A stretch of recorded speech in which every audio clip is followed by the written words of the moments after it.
Israel has now killed at least 20,000 Palestinians in the Gaza Strip as the war in Gaza rages on. And while most countries in the international community are calling for a permanent ceasefire and considering investigations into possible war crimes, unfortunately, the United States, our government, continues to provide cover for possible war crimes. In fact, Huffington Post, or HuffPost, I should say, is reporting that the Biden administration is working pretty hard behind the scenes to ensure that Israel doesn't get held accountable for possible war crimes being committed in Gaza. So let's get to the details. Specifically, HuffPost reports that US diplomats are finalizing a diplomatic initiative to their Swiss counterparts that Washington hopes will scuttle plans for a meeting to discuss violations of the Geneva Conventions in the current war between Israel and Hamas. I'm gonna pause and just let you take that information in. Because what is the point of the Geneva Conventions? What is the point of international laws if the United States can just unilaterally dismantle them and pick and choose who has to abide by those laws?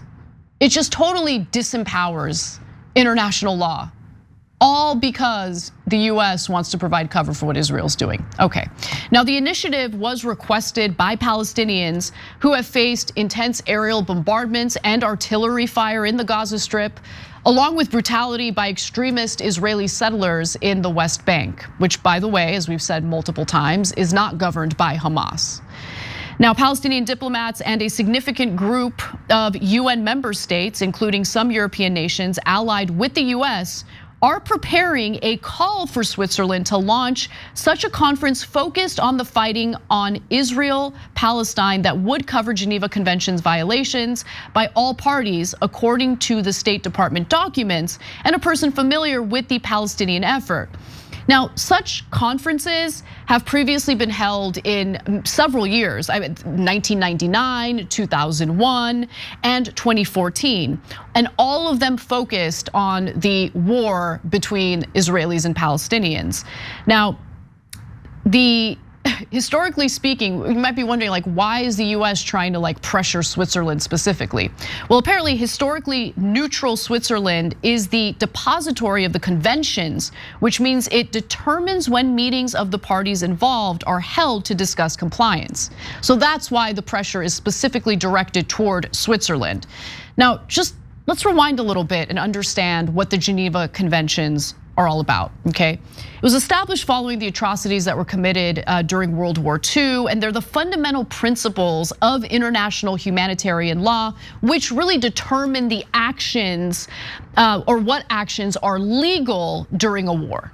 And it's meant to essentially have international pressure to ensure that countries engaged in war are not carrying out atrocities. It's meant to protect civilians through these wars. And obviously there are flaws. Sometimes the Geneva Conventions fall short, but it's really all we have in terms of international law governing how wars are conducted. Every UN member state, by the way, is party to some aspect of the Geneva Conventions, including the United States and Israel. Now, there is growing support within the UN conference, including within the UN conference and also humanitarian groups, including Amnesty International, Human Rights Watch, and the International Commission of Jurists. But by early January, American diplomats plan to lobby their Swiss counterparts to reject the request from the Palestinians and watchdog organizations. So what reasoning is the United States giving to Switzerland? What is the argument that they're making? Is there a good argument?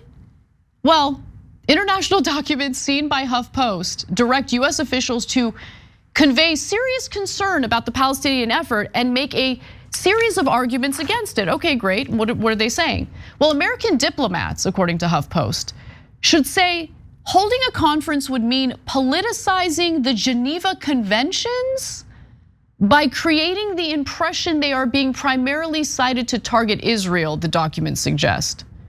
The materials advise American officials to say that impression would hurt the credibility of both Switzerland and the conventions themselves. No. What's undermining the conventions themselves is the fact that they are not being, like these rules are not being applied evenly. Okay, the rules or the international laws seem to only apply to certain countries, especially when the United States wants to point fingers at humanitarian violations to rally support for their military missions. But when it comes to Israel, a US ally, apparently these rules do not apply. Well, I disagree with that. The rules should apply. And there is overwhelming evidence that we share on the show almost on a daily basis about violations that the IDF, the Israeli Defense Forces, have carried out in Gaza. Bombings of hospitals, okay? Bombings of churches. Just absolutely shooting and killing even their own Israeli hostages in the Gaza Strip as they are shirtless, speaking Hebrew and carrying a white flag. Okay, there is a ton of evidence. The idea that Israel should be held to a lower standard than other countries in the international community is insane. Let me read the rest of that graphic to you though. The materials advise American officials to say that impression would, again, hurt the credibility of both Switzerland and the conventions themselves. Obviously, I completely disagree with that. Now, it's obvious to me why the United States would want to prevent the UN meeting from happening, okay? Formal determinations that Israel has violated the conventions in its US-backed offensive in Gaza would really represent a serious global condemnation for both countries, both Israel and the United States. So part of this is the US providing cover for its own ass, which I find incredibly deplorable. Instead of doing that, the US should maybe rethink its undying devotion, unmitigated support for Israel as it's carrying out atrocities in the Gaza Strip. But of course, they're unwilling to do that. Now, Michael Safard, who is an Israeli international human rights lawyer, says the following: because America is supporting the Israeli campaign, it will be affected by anything that charges Israel with crimes or demands that Israel adhere to something.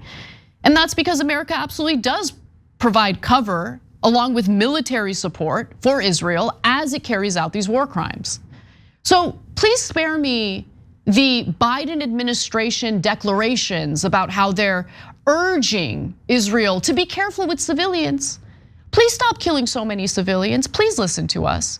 Because really, at the end of the day, what Israel is hanging its hat on is the fact that the State Department is behind the scenes working real hard to protect Israel from any accountability whatsoever. And just take a look at how State Department spokesman Matt Miller responded to journalist Ryan Grimm's question about how Israel is conducting this war. Pope Francis said recently, he said, quote, unarmed civilians are subjected to bombings and shootings. And this even happened inside the parish complex of the Holy Family, where there are no terrorists, but families, children, sick and disabled people, nuns. Someone says it's terrorism, it's war. Yes, it's war, it's terrorism, unquote. So first, is the Pope wrong about this? And is the US concerned about its standing among the international community if the Pope is willing to describe what Israel is doing as terrorism? So one of the things that we have made clear to Israel from the outset is that we do not want to see churches, mosques, schools, hospitals attacked. In the secretary's last trip, he had a very candid conversation with the Israeli government about the importance of protecting those civilian sites and ensuring that they are on deconfliction lists so they are not targeted. I will say, with respect to this particular incident that you raised, we raised this directly with the Israeli government and asked tough questions about it, and we will continue to do so. Oh, wow, everyone. They're asking tough questions. Okay, yeah. What Israel sees is that the United States continues to supply them with 2,000-pound bombs, continues to provide them with rhetorical support, continues to provide cover for them in the international community by essentially pressuring other nations to avoid holding conferences to investigate potential war crimes. The United States, of course, vetoed a UN Security Council vote that would have essentially called for a ceasefire in this war, a permanent ceasefire. The US's actions are what matter here, not their alleged pressure campaign behind the scenes to get Netanyahu to stop being a war criminal. So again, spare me the finger wagging toward Israel. They don't care. What matters is the actions that the US is engaging in, and their actions have only enabled Israel and the IDF to continue carrying out its atrocities. And what this means, what this really means, in my opinion, is that any time the United States purports to give a damn about human rights abuses in other countries, they don't have a leg to stand on, because kids are getting slaughtered with the United States support in the Gaza Strip.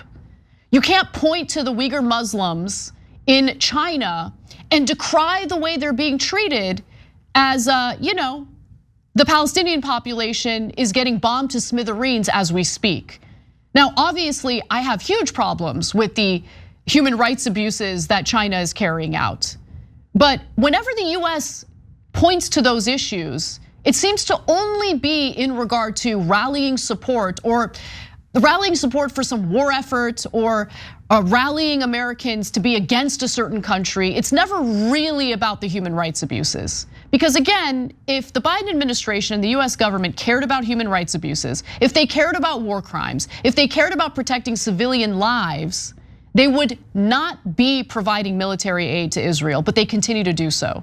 They would not be intervening in efforts to hold Israel accountable for possible war crimes. And final thing I'll say about this is, we've been hearing again and again from various Israeli officials that they're not committing war crimes. It is anti-Semitic to even accuse them of committing war crimes.